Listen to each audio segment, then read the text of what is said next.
बिस्मिल्लाहिर्रहमानिर्रहीम, अस्सलाम वालेकुम। डियर स्टूडेंट्स, उम्मीद है कि आप सब खैरियत से होंगे। My name is Adeel Mehboob, I am lecturer of computer science. आज की इस वीडियो में चैप्टर नंबर 2 का जो टॉपिक है वो है TCP/IP, और इसमें हम आज के लेक्चर में ISDN और DSL टेक्नोलॉजीज़ पर भी बात करेंगे। TCP/IP एक वैन प्रोटोकॉल है, ये एक लोकल एरिया नेटवर्क का प्रोटोकॉल नहीं है। इस वजह से मैंने लास्ट लेक्चर में इसको नहीं पढ़ाया, क्योंकि लास्ट लेक्चर हमारा लैंस प्रोटोकॉल पे था। ये एक वैन प्रोटोकॉल है। हमने पढ़ा हुआ है कि इंटरनेट में डिफरेंट प्रोटोकॉल्स होते हैं डिफरेंट पर्पसेस के लिए। तो आज के लेक्चर में देखेंगे TCP/IP किस मकसद के लिए इस्तेमाल होता है, ISDN टेक्नोलॉजी क्या है, किस तरह से काम करती है, और DSL टेक्नोलॉजी क्या है। इन 3 टॉपिक्स के ऊपर आज डिटेल से डिस्कशन करेंगे। तो चलते हैं लेक्चर की तरफ। डियर स्टूडेंट्स, लास्ट लेक्चर में हमने चूँकि लैंस प्रोटोकॉल पढ़े हैं, तो आज के लेक्चर में हम जो प्रोटोकॉल पढ़ने वाले हैं सबसे पहले वो है TCP/IP। ये लैंस प्रोटोकॉल नहीं है, ये एक वैन प्रोटोकॉल है, यानी इंटरनेट का प्रोटोकॉल है। इसकी फुल फॉर्म अगर आप देखें, TCP/IP stands for transmission control protocol / internet protocol. तो इंटरनेट प्रोटोकॉल यानी ये वैन का प्रोटोकॉल है, यानी वाइड एरिया नेटवर्क में इस्तेमाल होने वाला प्रोटोकॉल है। ये इंटरनेट में इस्तेमाल होता है। अब ये क्या काम करता है और किस तरह से काम करता है वो हमने समझना है। देखें, हमने ये पढ़ा हुआ है कि हर नेटवर्क के लिए अलग अलग प्रोटोकॉल होते हैं, और हर प्रोटोकॉल जो है वो एक ख़ास वर्किंग के लिए इस्तेमाल होता है। हमने लैंस प्रोटोकॉल भी पढ़े, हमने उससे पहले FTP एक प्रोटोकॉल पढ़ा था जो कि फाइल्स को ट्रांसफ़र करने के लिए इस्तेमाल होता था, वो भी एक इंटरनेट प्रोटोकॉल था। TCP/IP भी एक इंटरनेट प्रोटोकॉल है, लेकिन इनकी वर्किंग डिफरेंट है। जैसे मैंने आपको पहले बताया कि बेशुमार प्रोटोकॉल्स हैं जो कि नेटवर्क में इस्तेमाल होते हैं। अगर मैं सिर्फ इंटरनेट के प्रोटोकॉल्स की बात करूं तो मैंने आपको बताया था कि हर काम के लिए अलग अलग प्रोटोकॉल्स होते हैं। तो अगर मैं ऑनलाइन वीडियो देख रहा हूं, उसके लिए एक अलग प्रोटोकॉल है जो मुझे वीडियो देखने की सहूलत दे रहा है। अगर मैं ईमेल सेंड कर रहा हूं तो ईमेल सेंड करने के लिए अलग प्रोटोकॉल है। अगर मैं ईमेल के साथ फाइल्स को अटैच कर रहा हूँ, यानी अटैचमेंट ऑफ फाइल कर रहा हूँ ईमेल के साथ, like audio, video, document file या इमेज फाइल भेज रहा हूँ किसी को, तो उसके लिए एक अलग से प्रोटोकॉल काम कर रहा है। तो डिफरेंट पर्पसेस के लिए डिफरेंट प्रोटोकॉल्स हैं। अगर मैं फाइल अपलोड या डाउनलोड कर रहा हूँ तो उसके लिए हमने पढ़ा था FTP होता है, फाइल्स ट्रांसफर प्रोटोकॉल। अगर मैं ऑनलाइन कोई आर्टिकल, मैगजीन, कोई न्यूज़पेपर वगैरह रीड कर रहा हूँ, कुछ भी रीड कर रहा हूँ, तो उसके लिए हमने पढ़ा था गोफर होता है। इसी तरह से अगर हमने किसी वेबसाइट को एक्सेस करना है तो उसके लिए भी अलग से प्रोटोकॉल होता है, जिसे कहते हैं HTTP, हाइपरटेक्स्ट ट्रांसफर प्रोटोकॉल। तो किसी भी वेबसाइट को एक्सेस करने के लिए अलग से प्रोटोकॉल है।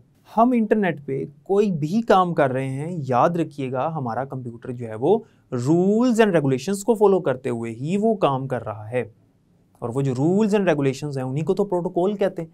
यानी हमारे कंप्यूटर के पास ये प्रोटोकॉल्स हैं, हमारे कंप्यूटर के पास ये रूल्स एंड रेगुलेशंस मौजूद हैं जिनको वो फॉलो करते हुए ही काम कर रहा है।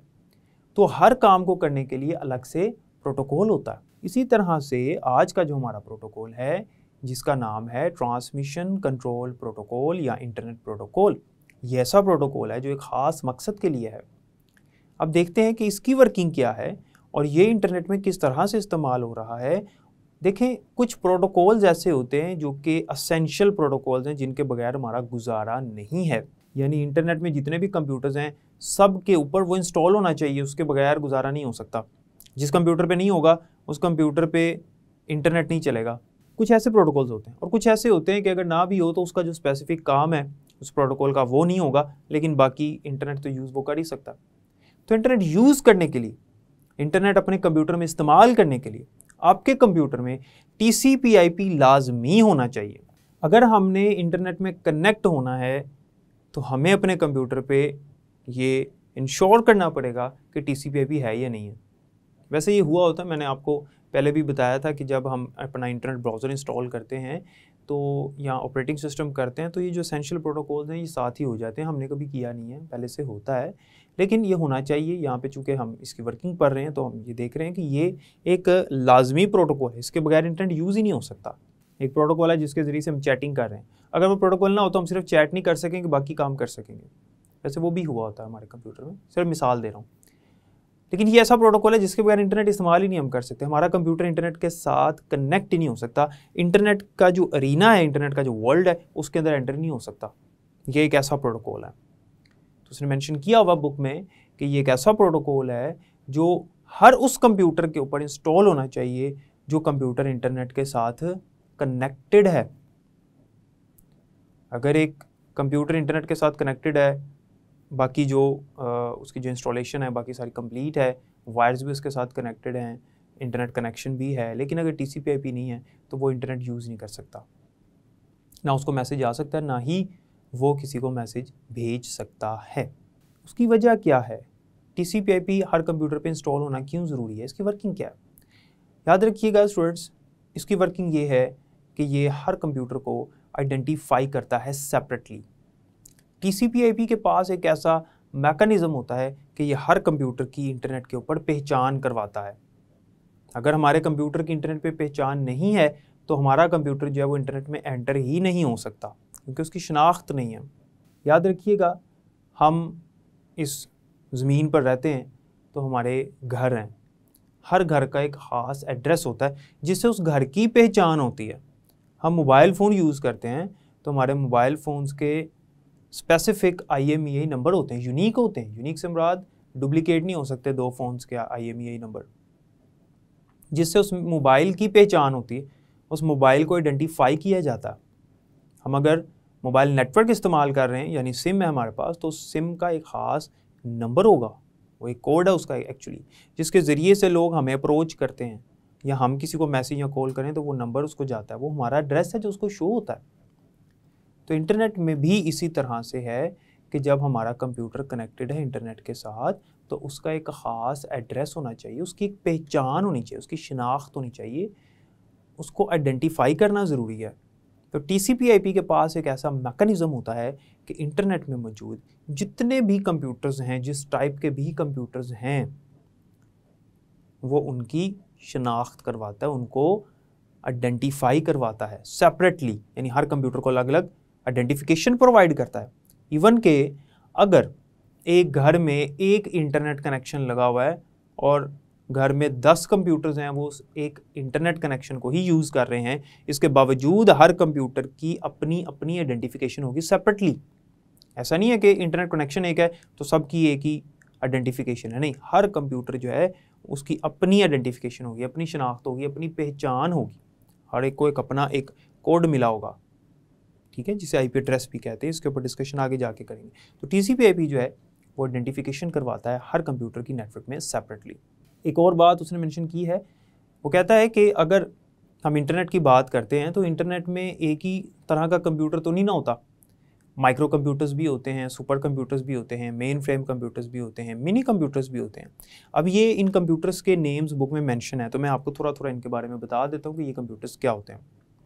सुपर कंप्यूटर ऐसा कंप्यूटर होता है जो स्पीड के एतबार से दुनिया का सबसे फास्टेस्ट कंप्यूटर है। एक्सपेंसिव भी होता है, इसका साइज़ भी बड़ा होता है, लेकिन स्पीड के एतबार से सबसे ज़्यादा फास्ट है। हम लोग घरों में इस्तेमाल नहीं करते सुपर कंप्यूटर को, ये बड़ी बड़ी कंपनीज़ में, रिसर्च सेंटर्स वगैरह में, मिलिट्री में इस्तेमाल किए जाते हैं। वेदर फोरकास्टिंग के डिपार्टमेंट्स की तरह इस तरह से हमारे जो मिलिट्री के डिपार्टमेंट्स हैं, हमारे न्यूक्लियर रिएक्टेंट्स हैं, उसमें भी इसको इस्तेमाल किया जाता है। Main frame computer, main frame computer ऐसा कंप्यूटर है जो कि स्टोरेज कैपेसिटी सबसे ज़्यादा रखता है। इसे एज अ सर्वर कंप्यूटर भी इस्तेमाल किया जाता है, एज अ होस्ट कंप्यूटर भी इस्तेमाल कर सकते हैं, जिस पे किसी वेबसाइट का बहुत ज़्यादा कंटेंट, बहुत ज़्यादा डाटा स्टोर किया जा सकता है। ये भी एक्सपेंसिव है और इसका साइज़ भी बड़ा होता है, इस वजह से हम लोग इसको भी घरों में इस्तेमाल नहीं करते, हमारी ज़रूरत नहीं है। इसको कंपनीज़, रिसर्च सेंटर्स, बड़ी बड़ी ऑर्गेनाइजेशंस, यूनिवर्सिटीज़ वगैरह, मिलिट्री वगैरह, ये लोग इसको यूज़ करते हैं। इसी तरह से जो मिनी कंप्यूटर होता है वो मेन फ्रेम कंप्यूटर का ही एक हल्का वर्जन है। और फिर उसके बाद माइक्रो कंप्यूटर आता है। माइक्रो कंप्यूटर वो है जो हम लोग इस्तेमाल करते हैं, इंडिविजुअल्स यानी सिविलियंस यूज़ करते हैं। डियर स्टूडेंट्स, माइक्रो कंप्यूटर की मिसाल जो है वो हमारे पास मोबाइल फ़ोन भी है, लैपटॉप भी है, पोर्टेबल जितने भी कंप्यूटर्स हैं। इसके अलावा जो हमारे घरों में डेस्कटॉप कंप्यूटर्स इस्तेमाल होते हैं, ये सारे के सारे माइक्रो कंप्यूटर्स हैं। तो वो कहता है कि इंटरनेट में किसी भी तरह का कंप्यूटर हो, सुपर कंप्यूटर हो, मेन फ्रेम कंप्यूटर हो, मिनी कंप्यूटर हो या माइक्रो कंप्यूटर हो, हर कंप्यूटर पे TCP/IP इंस्टॉल होगा, तब ही वो कंप्यूटर नेटवर्क में सर्वाइव कर सकेगा, यानी इंटरनेट में।